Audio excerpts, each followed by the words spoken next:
Condition true होने पे जो थर्ड चीज एग्जीक्यूट होती है वो होती है बॉडी ऑफ लूप के अंदर जो भी स्टेटमेंट आपने लिखी हुई होती है, ठीक है। अब बॉडी ऑफ लूप के अंदर हमने स्टेटमेंट में ये लिखा हुआ है कि हम लोग हम लोग 1 से लेके 5 तक के नंबर्स को प्रिंट करवाना चाह रहे हैं, ठीक है। और फिर हमने उसको लॉजिक लिख दिया। अब क्या होगा जब third body of statement execute होगी तो हमारे पास कौन सा नंबर प्रिंट हो जाएगा, 1, ठीक है। 1 प्रिंट होने के बाद लूप दोबारा जो है फॉर लूप में थर्ड एक्सप्रेशन को चेक करेगा, ठीक है। थर्ड एक्सप्रेशन पे हमारे पास क्या है, अपडेट। इट्स मीन के अब n प्लस प्लस हमने करना है, ठीक है। जब वैल्यू अपडेट होगी तो पहले हमारे पास n में क्या वैल्यू थी, 1। अब जब प्लस प्लस होगा तो n में मेरे पास कौन सी वैल्यू हो जाएगी, 2, ठीक है। n की जो वैल्यू है मेरे पास क्या हो जाएगी, 2, ठीक है। 2 वैल्यू होगी, उसके बाद चेक होगी कंडीशन के आइदर ये ट्रू है या फॉल्स है। अगर ये ट्रू होती है, ठीक है, देखिए जैसे हमने मेरा बनाया हुआ है, अगर इफ ट्रू, अगर आपके पास जो एक्सप्रेशन है वो 3a का मतलब होता है ये जो आपके पास बॉडी ऑफ लूप होती है, ठीक है। अगर ये चेक हो जाती है कंडीशन तो उसके बाद ये कहाँ पे मूव कर देगी, यहाँ पे बॉडी ऑफ लूप में, ठीक है।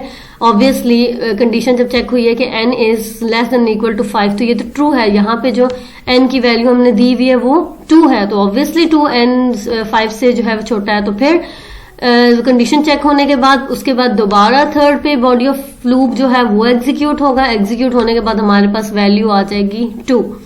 जब वैल्यू हमारे पास 2 आ जाएगी तो फिर स्टेटमेंट हमारे पास अपडेट होगी, ठीक है। वेरिएबल के अंदर पहले वैल्यू 2 थी, अब वेरिएबल के अंदर जब +1 होगा तो अब वेरिएबल के अंदर वैल्यू क्या होगी हमारे पास, 3, ठीक है।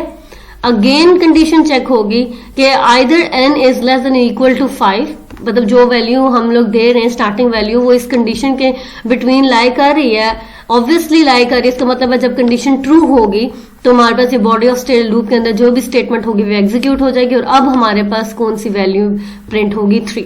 वैल्यू प्रिंट होने के बाद स्टेटमेंट जो हमारे पास स्टेटमेंट है अपडेट वाली वो चेक होगी, वो दोबारा से n प्लस प्लस होगी।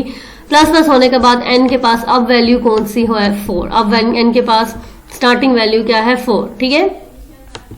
जब 4 चेक हो, 4 हमने उसको स्टार्टिंग वैल्यू दे दी है, इंक्रीमेंट लगा है, स्टार्टिंग वैल्यू 4 दे दी है, तो वो कंडीशन के अंदर चेक होगी कि आइदर जो हमारे पास ये वाली गिवन कंडीशन है, ठीक है, इसके अंदर 4 की वैल्यू जो n की वैल्यू है वो लाई कर रही है या नहीं, ठीक है। ऑब्वियसली 4 की वैल्यू यहाँ पे कंडीशन में ट्रू है, ठीक है। तो जब कंडीशन ट्रू हो जाएगी तो हमारे पास जो बॉडी ऑफ लूप है इसके अंदर की जो भी स्टेटमेंट्स होंगी वो एग्जीक्यूट हो जाएंगे। अब हमारे पास n की वैल्यू क्या है, 4, ठीक है। 4 वैल्यू प्रिंट होने के बाद फिर दोबारा हमारे पास अपडेट स्टेटमेंट जो है वो एग्जीक्यूट होगी। एग्जीक्यूट हो गया वो दोबारा वहां पे क्या होगा, n प्लस प्लस, ठीक है। जब n प्लस प्लस हो जाएगी तो अब n की वैल्यू मेरे पास क्या है, अब n की इनिशियलाइजेशन वैल्यू क्या है, n इज इक्वल टू 5, ठीक है। n की इनिशियलाइजेशन वैल्यू हमारे पास क्या है, 5, ओके।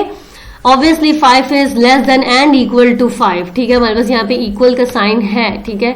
5 लेस भी है और इक्वल टू 5 भी है। तो अब मेरे पास वैल्यू फिर बॉडी ऑफ लूप जो है वो दोबारा एग्जीक्यूट हो जाएगी और एग्जीक्यूट होने के बाद अब मेरे पास कौन सी वैल्यू है, 5, ठीक है।